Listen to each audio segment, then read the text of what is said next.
Hello children, good morning. Welcome back to English class, Unit 2, Part 4. Read it yourself. So this inculcates you a love of reading books. Thank you, Rinku. Children are often initiated into the world of books by their elders or friends. Starting, first of all, you doesn't like to spend more time with books. Okay, so later on, by initiating by someone, you will be forced to read the books. Slowly, you will get on reading books. Then you'll make friendship with books, and you love reading books. Read this write up where the author expresses her heartfelt gratitude to her friend Rinku, who took pains to develop in the author's heart a love for reading. I remember the last time I saw Rinku. We were leaving Kankroli. My father was changing his job again. I was leaving Rinku and I knew we might never meet again. I was 6 and Rinku 7. I was 6 years old and Rinku was 7 years old when we first met.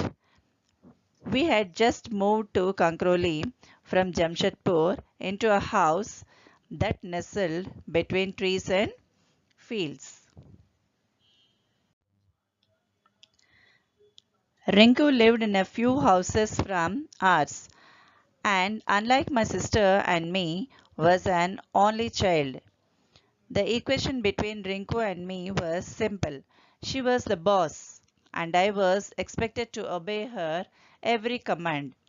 Rinku probably saw in me the little sister she never had and protected me. She introduced me to fish, to butter rice, to lace, stockings, and most importantly to books. Until then, I had been happy to listen to my mother's reading of Amar Chitrakada at bedtime. I hadn't picked up a book and read it myself. But Rinku changed all that. The first book she made me read was The Yellow Story Book by Enid Blyton, a collection of stories about elves, pixies, and goblins. I refused to read it. It seemed too hard. We discussed it for days, and at last I, I was used to. I relented and agreed to read only two stories. I did and was hooked. That means becoming addicted of reading books. Rinku sat next to me for hours watching me move my lips. In the next instant, she was teaching me how to read in my mind. In my entering the fairy world of Enid Blyton, Rinku derived a satisfaction and thrill.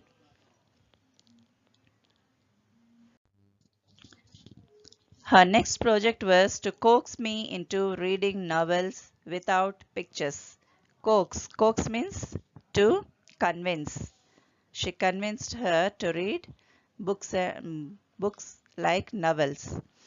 The thought of reading a 200-page book with a single story was challenging, but like before, Rinku used all her persuasive skills to get her way.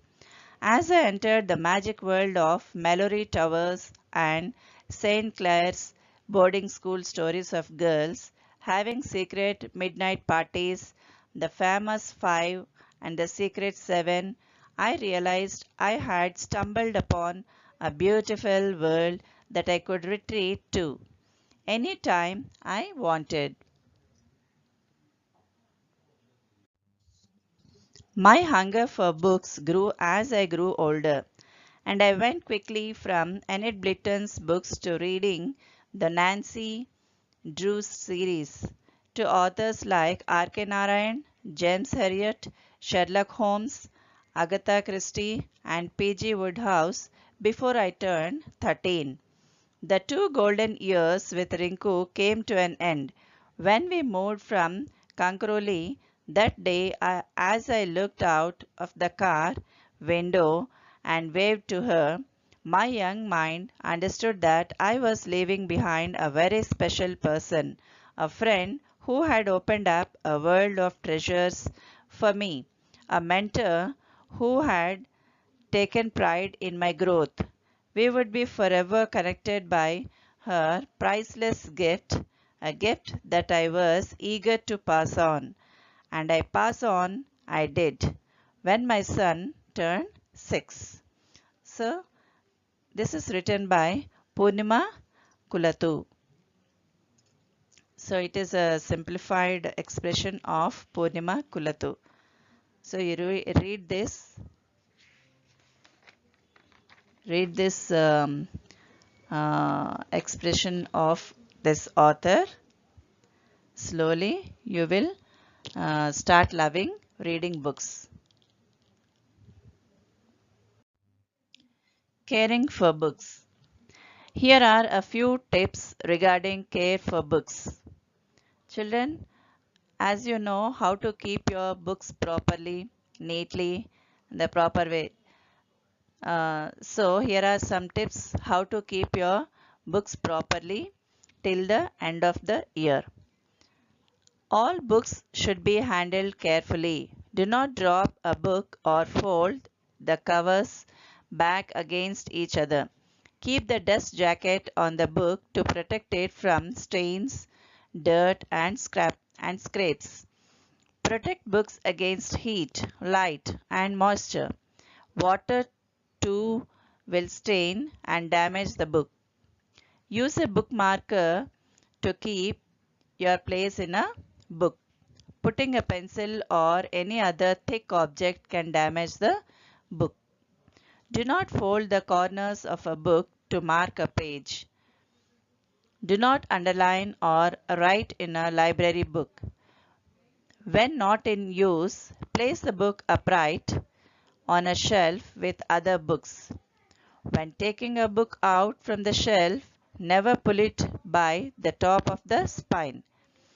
When turning a book to the shelf, do not force it in. Instead, make a space for it. Turn the pages gently to avoid wrinkles. So, you remember these tips, follow these tips, and um, your assignment is based on these tips. Read these tips for 2 or 3 times, and some do's and don'ts are given in these tips. You have to write as your assignment. It is your assignment is in the next slide. Let us see that. Children, this is your assignment. So, in your books, you draw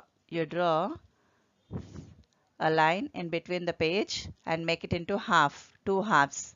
Left side you have to write all the do's which you can do with your books, and in the right side you have to write what you should not do with your books. Okay, this is your assignment. Look at this slide. In the next slide also some more points are there. Write down one time. Okay, see here also, third point to eighth. So all these do's and don'ts you have to write down in your books neatly and follow them properly so that you can keep your books neatly. Okay, this is your assignment for this day. Thank you.